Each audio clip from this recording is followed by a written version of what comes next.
Hello friend, જય શ્રી કૃષ્ણ, સીતારામ. હું છું ટીનાસ કિચનમાં આપ સૌનું સ્વાગત છે. આજે આપણે બનાવીશું ચીઝ વડાપાઉં. તો ચાલો આપણે એને બનાવીએ. તો એના માટે જોશે બટેકા લીધા છે, આદુ મરચાં અને લસણની કળી છે અને ચણાનો લોટ છે જે 2 વાટકા જેટલો છે. હવે બટેકાને પહેલાં આપણે બાફી લેશું. જે આ બટેકા લીધા છે એમાંથી 20 જેટલા વડા બનશે. હવે આપણે લોટનું પહેલાં બેટર બનાવી લઈએ. તો એમાં આપણે મીઠું નાખી દઈશું અને થોડું પાણી નાખી અને એ લોટને આપણે મિક્સ કરતા જઈશું. કેમકે બેટર જે છે એમાં એકહારે પાણી નાખી દઈશું તો ગાંઠા થઈ જશે લોટમાં, એટલે થોડું પાણી નાખતા જઈશું. અને આવી રીતે જો બેટર બનાવી લેવાનું છે, બહુ ઘાટું નથી રાખવાનું. તો હવે આપણા બટેકા જે છે એ બફાઈ ગયા છે અને એની છાલ ઉતારીને આપણે રેડી કર્યા છે. તો એને મેશ પણ કરી લીધા છે. તો હવે એક લોયામાં થોડું 2 ચમચી જેટલું તેલ મૂકી અને તેમાં રાઈ અને જીરું, જે રાઈ છે એનું પ્રમાણ વધારે રાખવાનું છે. અને આદુ મરચાં અને જે લસણની પેસ્ટ છે એ આપણે એમાં થોડીક વાર સાતળી લેશું. ત્યાર પછી તેમાં આપણે થોડીક હળદર નાખશું. હળદરનું પ્રમાણ થોડુંક ઝાઝું હશે કેમ કે આ મસાલો જે છે એ પીળો હોય છે એકદમ. અને મીઠું એડ કરી દઈશું. મિક્સ કરી લઈએ મસાલાને આપણે એમાં. પછી આપણે જે બટેકાનો જે માવો જે છે એ આમાં એડ કરી દઈશું. જો આ વડા જે છે એ બહુ અંદરને તમે સ્પાઇસી કરવા હોય તો મરચાંનું પ્રમાણ થોડુંક વધારે નાખવાનું રહેશે. જો તમારે ચટણી નાખવી હોય તો તમે નાખી શકો છો. પણ જ્યારે વડાપાઉં બનાવીએ છીએ ત્યારે જે વડાનો મસાલો છે એ હંમેશા યલો કલરનો હોય છે. હવે આપણે એની પર ગરમ મસાલો નાખી દઈશું અને એકદમ મિક્સ કરી લઈશું. તો આપણો જે આ વડાનો મસાલો છે એ રેડી થઈ ગયો છે. અને થોડીક કોથમરી એડ કરી દઈએ. હવે આપણે આ મરચાં છે 6 થી 7 નંગ મરચાં લીધા છે અને એને વચ્ચેથી કટ કરી લઈશું. અને એક મરચાંના 3 જેટલા પીસીસ કરી લઈશું. જો આ રીતે આપણે ચીરું કહીએ ને એ રીતે બનાવવાની છે. જો આ રીતે હવે આપણે બની ગયા છે એકદમ. એના ઉપર મીઠું છાંટી દઈશું.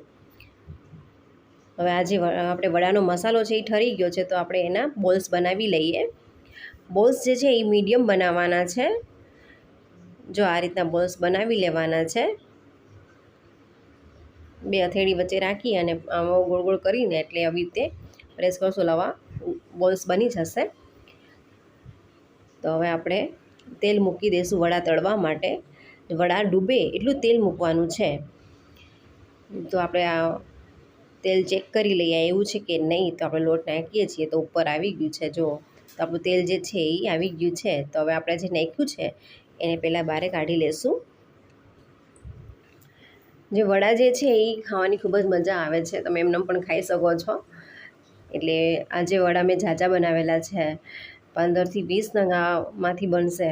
જો આપણે આ જે લોટ જે છે મીન્સ કે બેટર બનાવેલું હતું તો એમાં આપણે જે વડા બનાવ્યા છે એને ડીપ કરી અને આ રીતે તેલમાં નાખવાના છે.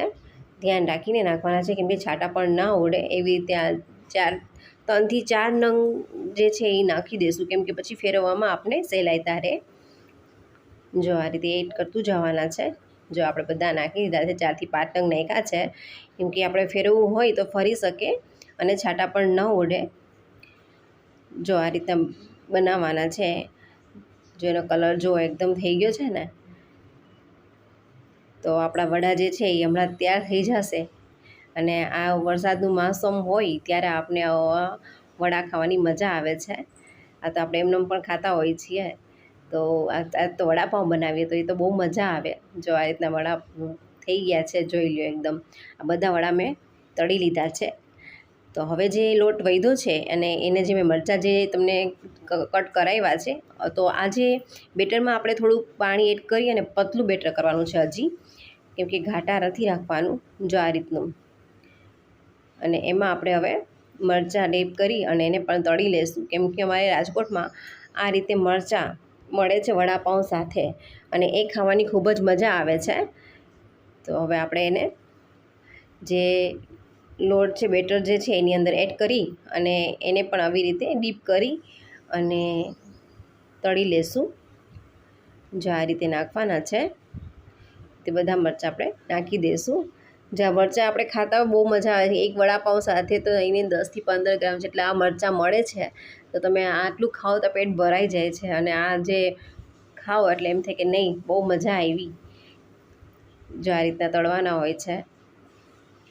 બહુ એકદમ કડક નથી રાખવાના, થોડાક સોફ્ટ રાખવાના છે. તો આપણા જે છે એ તળાઈ ગયા છે મરચાં, જેને પટ્ટી ભજીયા પણ તમે કહો છો. પણ આ તો હાવ લોટ જે છે, બેટર જે છે એનું એકદમ પાણી જેવું હોય છે. જો આ રીતના હોય છે. એ તળાઈ ગયા છે, હવે રેડી થઈ ગયા છે. તો આપણા વડા પણ રેડી થઈ ગયા છે. તો હવે આપણે એનો મસાલો બનાવી લઈએ. તો એમાં 2 ચમચી જેટલું મરચું છે,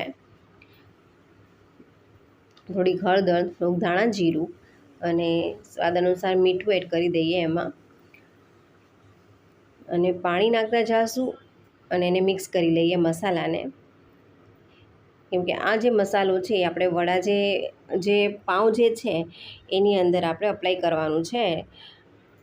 જો હજી એમાં થોડુંક પાણી નાખી દઈએ, કેમકે હજી ઘાટું છે એટલે હજી થોડુંક પાણી નાખીને એને પતલું બનાવી લઈશું. જો આ પતલું બનાવીને મેં રેડી કરી રાખ્યું છે થોડું.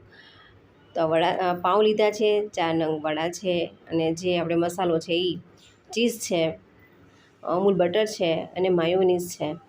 તો હવે આપણે જે પાઉં જે છે એને વચ્ચેથી કટ કરી લઈશું અને લોઢી ઉપર થોડુંક બટર નાખી અને એમાં જે આપણે મસાલો જે બનાવ્યો છે એ ચમચી જેટલો નાખી જો, અને એ પાઉં જે છે એ આપણે એમાં શેકવાનું છે.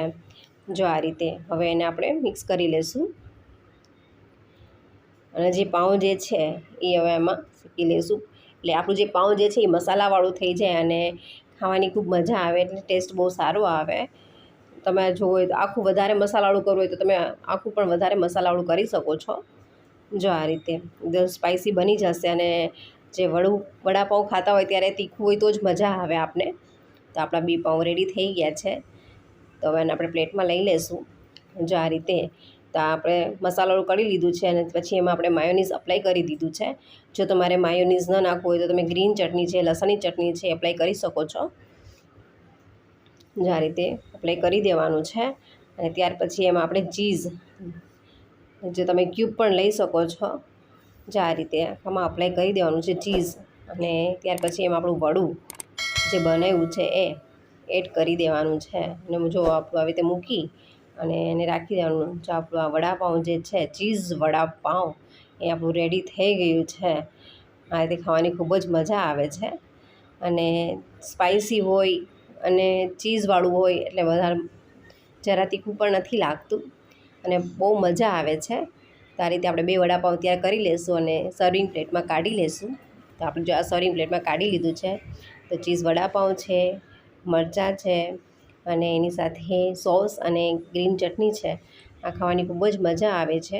જો તમને મારી આ રેસીપી ગમે તો લાઈક, શેર અને સબસ્ક્રાઈબ કરવાનું ના ભૂલતા. Thank you.